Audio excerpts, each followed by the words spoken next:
dia eu estou visitando minha mãe, que está velhinha, mais lúcida, e ela começa a cantarolar uma canção de Niná. Eu pergunto o que é, ela diz, é a canção que seu pai cantava para você dormir.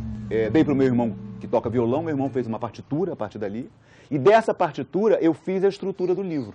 Não chegou a ser uma escolha minha. Se eu não vou visitar minha mãe naquele dia, se ela não canta aquela canção de Niná, se eu não dou atenção à canção e pergunto o que é, e atribuir valor àquilo. E nesse sentido é que o acaso fica no centro, né, do meu trabalho. No Ribamar, ele é uma carta ao pai.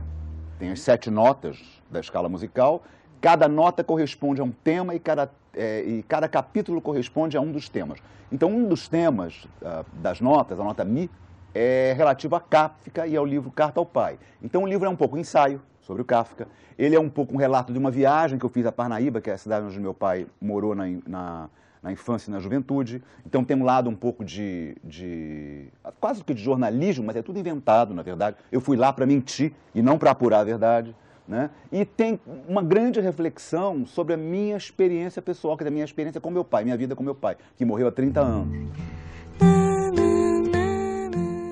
O meu contato com a literatura vem desde menino, mas na verdade se intensificou no final dos anos 80, quando eu me tornei editor do Ideias Livros e do Ideias Ensaios do Jornal do Brasil. Ali eu já entrei de cabeça.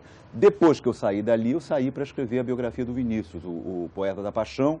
E o que acontece, isso está no Fantasma, mas isso está talvez mais claro ainda no Ribamar, é que até por essa minha experiência de jornalista, portanto de contato muito duro com a realidade, eu faço, e o que me interessa fazer, é uma espécie de ficção limítrofe, que parta da experiência e que seja um pouco também uma reportagem interior. Só que é uma ficção que tem sempre um pé, ou na minha experiência, ou na realidade, no meu contato com a realidade, no meu contato com os outros e no meu contato com a literatura. Eu sempre estranho quando me chamam de crítico literário, eu sempre falo isso, porque eu não tenho sequer graduação em literatura.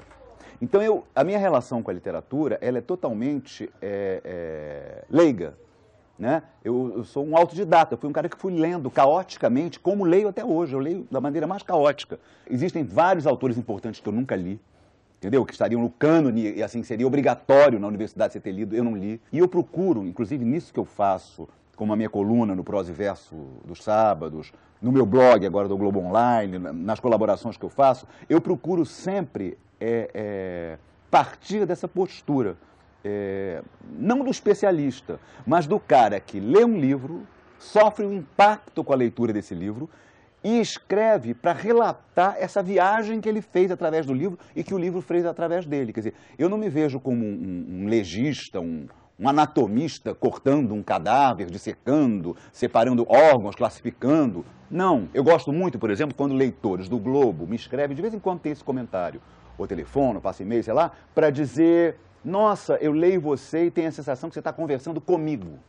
Eu procuro sustentar esse clima. Eu sempre digo que eu tento escrever como se eu estivesse aqui ajoelhado perto de você, falando no teu ouvido alguma coisa abaixo, entendeu? Eu procuro ter essa relação com o leitor, de intimidade, né? E isso eu procuro na ficção também. Esses textos do Inventário, cada um dedicado a um escritor, com quem eu tenho uma afinidade muito grande parte deles que eu entrevistei como repórter literário, tem o Saramago, tem a Clarice, tem o Nelson, tem a Ana Cristina César, Manuel de Barros, enfim, Caio Fernando Abreu. Eu tinha feito essas entrevistas e foram publicadas. E eu sempre ficava com a sensação assim, que o principal escapava. As coisas mais importantes que se passam nas entrelinhas, nas sombras, eu não conseguia relatar, porque a entrevista era uma transcrição de uma conversa. Então eu resolvi escrever um livro, voltando a essas entrevistas, e tentar trabalhar com isso. Saiu uma nota dizendo que ela tinha declarado a alguém, não sei, que ela ia parar de escrever. E aí eu sugeri fazer uma entrevista com ela sobre isso.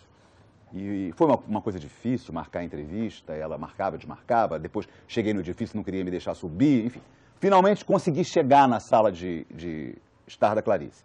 E abri a minha pasta e tirei um gravador, daqueles gravadores desse tamanho, mais ou menos, da época, e botei em cima da mesa. Assim que eu fiz isso, ela levantou e começou a gritar, mas ela urrava, socava os ares, ficou vermelha, bufava. E eu não conseguia entender o que era. Até que surgiu uma amiga dela do corredor, agarrou pelas costas, como se fosse uma camisa de força, fez ela se acalmar e disse, vamos lá para o quarto. Aí ela pegou o gravador, assim, pela ponta do dedo, como quem pega um rato morto, entendeu? Pelo rabo, assim, com nojo, e foi levando aquilo. Até que ela voltou, muito calma, com uma chave, e me disse, aquilo está preso em meu armário. No final, eu te devolvo. E aí eu descobri que ela tinha um pânico de gravador, né? Uma paranoia. Mas aí, quer dizer, mais do que esse incidente, deu para entender ali essa hipersensibilidade da Clarice. E para quem o mundo, qualquer coisa, batia com uma brutalidade absoluta, né?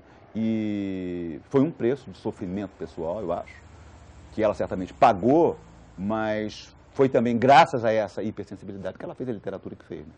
O João Cabral, ele um dia numa conversa comigo, disse que topava, ele estava muito solitário, velho, que ele topava gravar entrevistas porque ele queria conversar, que ele não tinha quase ninguém para conversar, mas que ele só não queria conversar sobre vida pessoal, só sobre literatura, vida diplomática. E aí foi o contrário da biografia clássica, eu não entrevistei mais ninguém. O livro é resultado dessas minhas conversas, mas não é uma transcrição da entrevista. O grosso é um ensaio a partir das conversas. O Braga tinha morrido, ficou aquele apartamento de cobertura dele maravilhoso em Ipanema, em que ele fazia uma fazenda voadora, como ele dizia.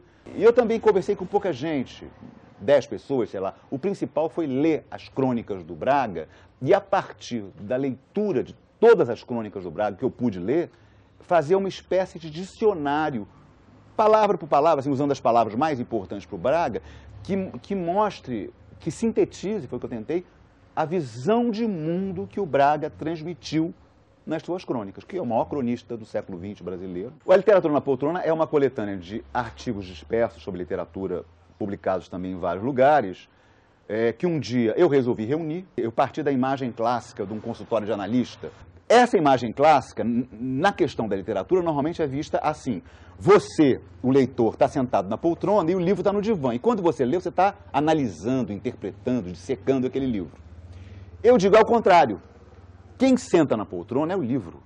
Quem se deita é o leitor. Quando você lê um livro, você pode até interpretar o livro, analisar o livro, mas, na verdade, quem te perturba, quem te interpreta, quem te desloca coisas dentro, quem te esfaqueia, muitas vezes, é o livro. É a literatura que interpreta a gente. É um instrumento independente, que não tem dogma, que não deve nada a ninguém, que aposta no singular, que aposta na liberdade interior. Então, eu acho que a literatura é um instrumento assim, de uma potência quer dizer, muito mais forte do que as pessoas percebem normalmente.